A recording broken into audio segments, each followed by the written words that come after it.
Wednesday's shooting was only the latest in a number of mass shootings in the United States. This one was different in that it involved a woman and one of the shooters, and both shooters proclaiming Islam as their faith. It puts a much different perspective on this shooting.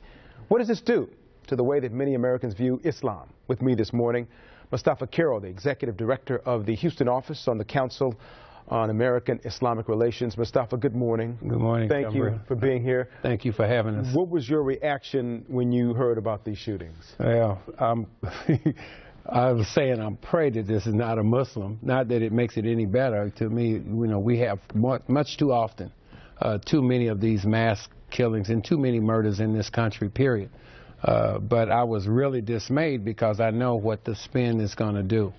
And I know that people have a tendency to conflate what happens with a few folks with the entire Muslim population. That's been happening a lot. What's your biggest concern about the way these shooters, the ones on Wednesday, are viewed, and as a result, the way Islam is viewed as a result of what they may perceive? Right. Well, you know, there's this, some the terrorist groups, ISIS is as one of them, are claiming that those Muslims who don't do what they do are not real Muslims. And unfortunately, that narrative is also taking root among some of the people who are anti-Muslim. They believe that if I say that we believe in peace and justice and living harmoniously, that we're just talking, we're just playing, and that the real Muslims are out killing folks. So, you know, they're actually buying into the rhetoric, into the language and the narrative that they actually abhor.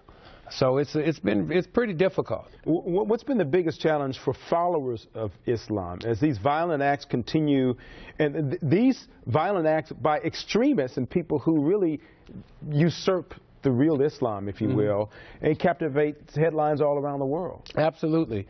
Well, on the ground, as we say, you know, you have women being harassed. We've had cases where a lady was punched.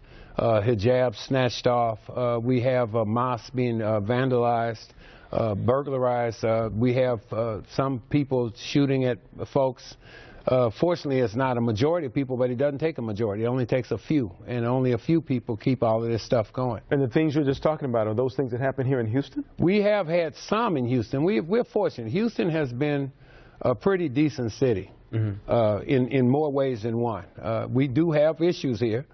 We have had mass arson here. We've had, I remember last time I came on your show, we had a pig incident where somebody killed a dead pig and put them on the door, or killed a pig and put them on the door of a mosque.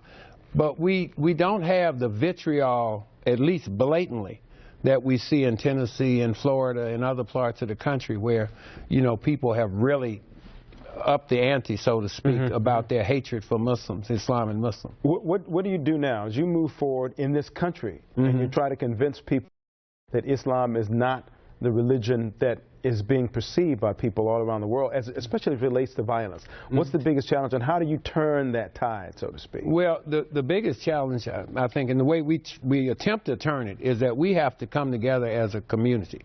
That we have to engage with other non-Muslims, people of faith and people of no faith, because that's going to be the most powerful tool that we can have as a country. So I'm not looking just at what it does for Muslims, but I think one of the things that people don't know is that in probably 80% of the cases that are reported to the FBI is coming from Muslims.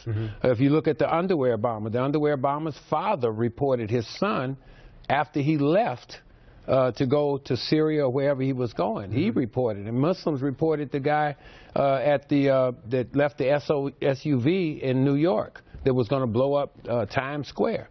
It was Muslims who did that, and it's Muslims that are engaging. Unfortunately, we don't know who these people are. It's not like, you know, they tell us, oh, we're going to do something. They're secretive. People who are doing criminal things don't normally tell everybody. In the meantime, you have Senator Cruz, for example, on the Syrian refugee crisis, indicating that he'd like to maybe see Christian Syrians come in and not Muslim Syrians. So there is an image that you are fighting even at the highest levels of our government. Yeah, it's sad. You know, when you hear things like that, those people are running for their lives. And the Syrians have always been Christians, Muslims. In fact, if you know, Damascus has some great religious history behind it. But those people have been living in peace, but they're in the middle of a civil war, and they're running from certain death in many cases. And they're, you know, got 2 million in Turkey and different places around the world. And I don't think it matters. I think that we don't have a religious test in this country. This country was founded on religious freedom. The forefathers and mothers who came to this country came seeking this freedom. And so I think we're going down the wrong path to doing that. Well, I appreciate you coming in. I know it's a tough time for you and the folks who are at CAIR, who are trying to make sure that people understand what your faith is all about. Thank you for coming in, and good luck as you continue to try to change the dialogue into something positive as opposed to negative. Thank you. Appreciate it. Carroll, thank you for coming in. You know, this